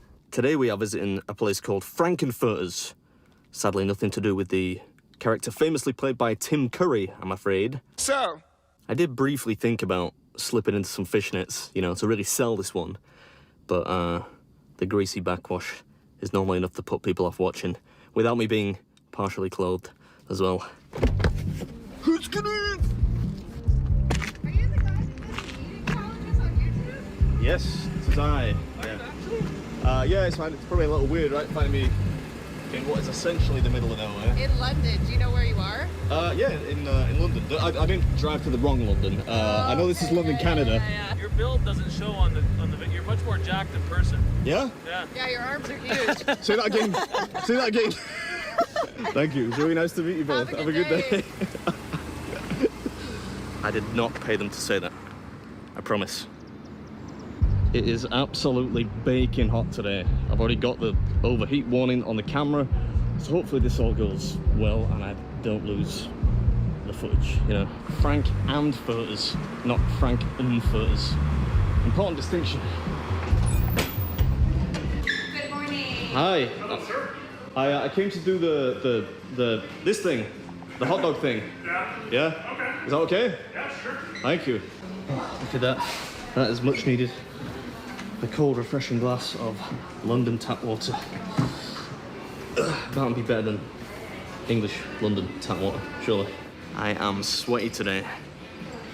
Not sweaty with apprehension, of course, just the ambient temperature. And in fact, I'm incredibly excited today because this is one of those where you've got to break the house record in order to win. But what makes it even more compelling is that you get to choose from tons of different topping combinations, ranging from your standard ketchup, onions, cheese, mustard, that kind of thing, right through to some really off-the-wall stuff like peanut butter and jelly. Sounds like my kind of jam. Funny. I just have to break the record, right? Yeah, just break the record. Currently at 12 because of Darian Thomas. But yeah, 12 and a side. Yeah, we have about 35 or 40 different preset toppings. Yeah. And then we have about 100, 150 toppings you can choose from. And you have to do a side as well. Yeah, so a side of fries, curly fries, tater tots, something like that. Right, cool. Yeah, just Good. kind of change it up. All right, got it. Let's have a look at the flavour six. I think they got like 30 or 40. Oh, there we are. Hello. Hi. Hi. I think I'm ready. All right. Can I get 2 of the Betty Whites, Yeah. 2 of the Kiss dogs, Yeah. 2 of the Memphis dogs, Yeah. the Kraut, the Canadian A, the Rocky Horror, Rise and Shine, Weird Al, the Serial Killer, Cereal, yeah. and Jelly Time. Jelly time. Is that a good one? Sounds good to me. Is that okay? Sounds great. Thank you very much. Thank you. Not sure what side to get here. Tater tots, maybe?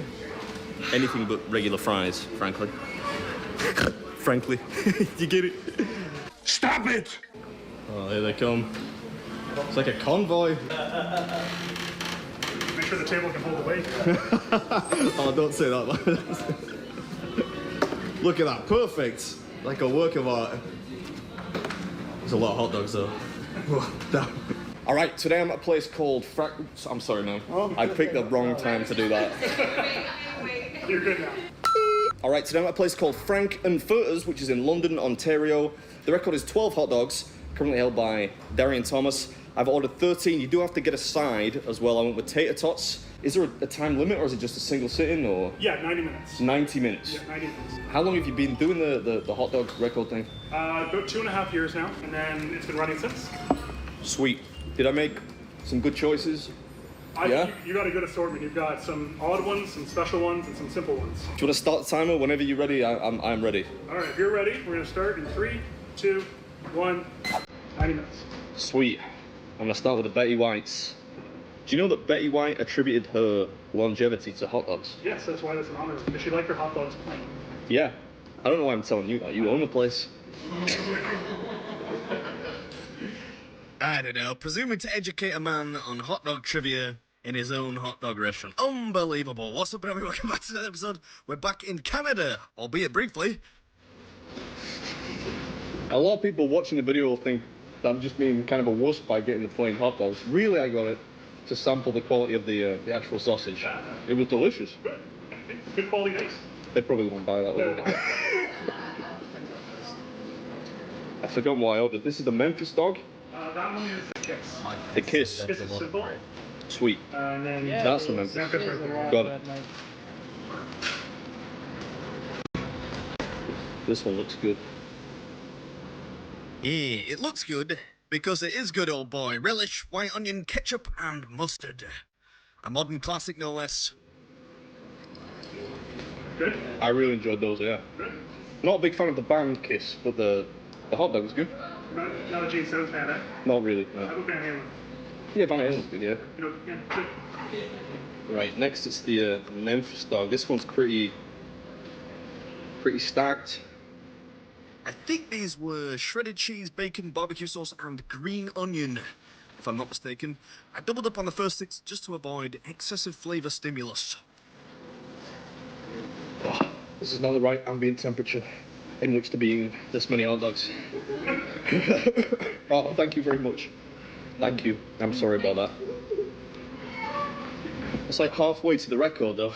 No, you're about halfway there. Oh, I love sauerkraut, you know. So good.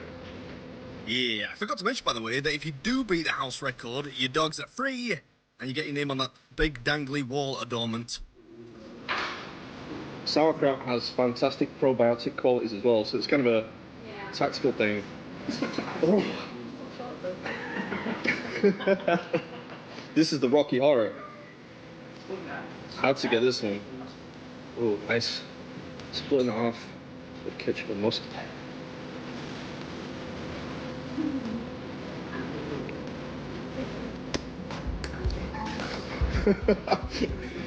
Is she explaining to the people coming in that they're going to see somebody eating like a pig?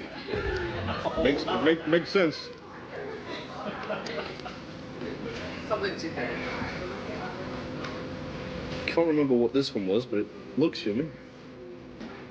I believe that is the Canadian hot dog. Cheese curds, bacon, and barbecue sauce. The great thing, of course, about this one is that you can enjoy a lot of variety, which I tell you, don't half help. Starting to feel it now. Yeah. Compacting those wieners. Is there any chance I could get like a Diet Coke or something like that? Sure. Thank you very much. All right, the cheesy one is, I think this is the Weird Al. Thank you. Yeah, that's the Weird Al. Honor of the UHL. Oh yeah, the Twinkie thing. Yeah, Twinkie with the... So he slices the Twinkie, puts the sausage in there. This is like a real hot dog. Real hot dog. With Twinkies and cheese on top. That's right. Nice. How am I doing? Yeah? I'm really sorry you got to see this. I'm so sorry. I'm about a third of the way there, I think. Oh.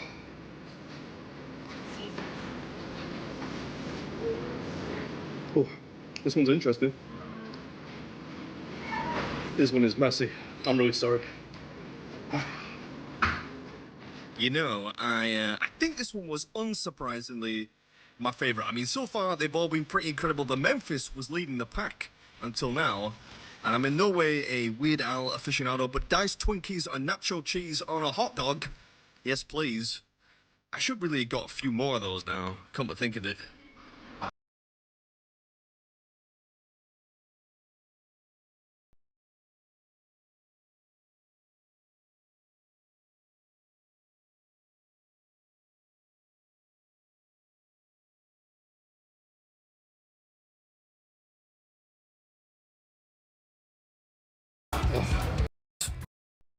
Incredible. I think. Sorry. This one's interesting. This one is messy. I'm really sorry. You know, I think this one was unsurprisingly my favorite. I mean, so far they've all been pretty incredible. The Memphis was leading the pack until now. And I'm in no way a Weird Al aficionado, but diced Twinkies and nacho cheese on a hot dog, yes please. I should really have got a few more of those now, come to think of it. That one was fun. It tasted good, but it's not the most practical to eat. It's pretty messy. Yeah, it's pretty messy. It's right on here. Which one should I do next? I think switch it up with the Rise and Shine, yeah. The fried egg. This is like the breakfast one, right? Yeah. Yes, indeed, and probably the heaviest thus far. Bacon strips, diced pancakes, syrup, and a fried egg. I left the more idiosyncratic hot dogs to the end, just in case, you know?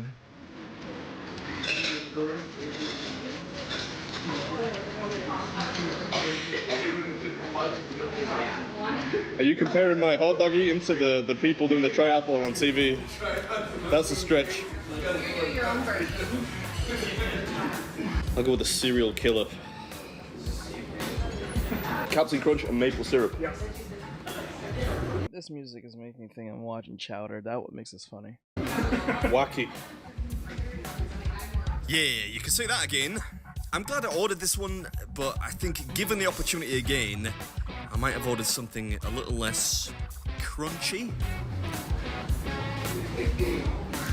Yeah, I feel kind of bad. A British guy coming to Canada, taking the record off a Canadian guy. At least it's still London.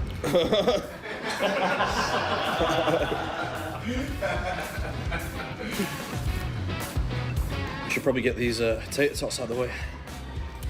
Yeah, we're almost there. For those of you that don't know, by the way, I'm actually good mates with the current champ, Darian Thomas, so I will feel some sense of remorse if I take the top spot. Still, if he's anything like me, he'll be back in a jiffy, because these hot dogs are D-flippin'-licious. Oh.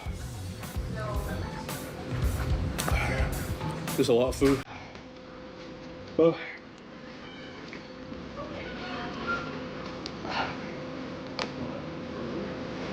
Oh. 27 minutes. It's the record-breaking dog. That's it. Peanut butter and jelly.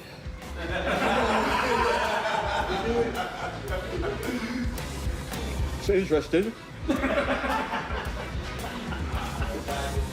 Yeah, I can think of no more accurate adjective. I'm a big fan of peanut butter, don't get me wrong, but I'm just not sure it works on a hot dog. Mike, you still here or no? Anyway, hope you enjoyed this one. It's one of the best I've done in a while. It's quirky, the food is good, staff are very welcoming, so I would highly recommend it if you're in the area. Thanks for watching, and as always, I'll catch you in the next one. This is harder than I thought it was going to be.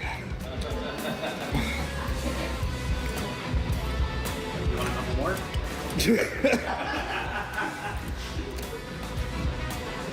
Oh. Mr. Potato All right. said no. This is Beer Meets Food, and that was Frankenfurter's hot dog record. Just about being. Yeah.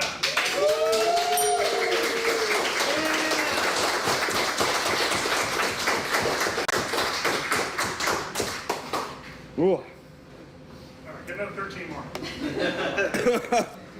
You still got an hour. Like, we can keep going if you want. Like, jeez.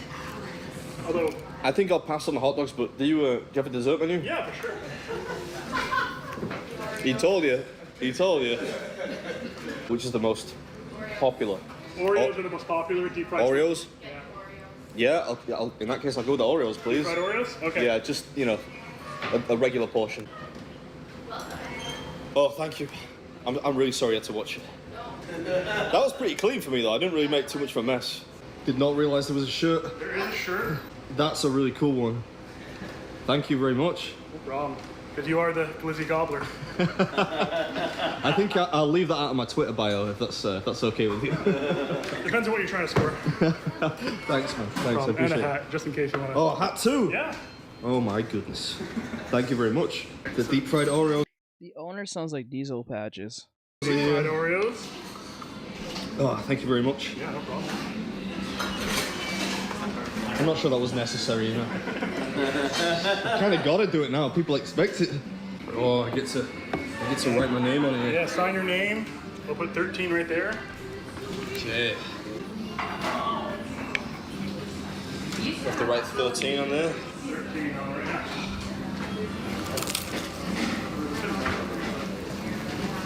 Oh, they are good. Yeah, they're good.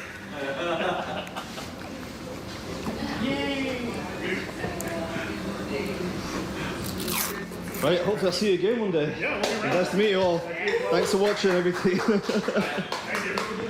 I'm sorry I ruined your vacation. Oh. Oh, God damn. Oh. That was a lot harder than I expected. There's something about hot dogs, man. They just don't go anywhere, man. They just sit at the bottom of your gullet. Oh. I've got to drive to Buffalo now. It's gonna be a rough one.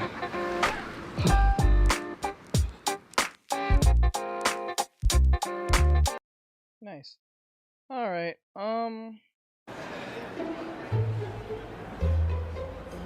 Okay. I think we're gonna stop from here. I don't know if I'm gonna play Peak or not. But... Mr. Aizawa said hi. Hello. Hello. I don't think there's a lot of people in for the rest of the day. So we might just play Peak. Yeah, we're gonna probably just play some Peak. Real quick and then call it a night. So I'll be right back in a little bit. Let's restart the stream and play a little Peak. Alright, I'll be right back, guys.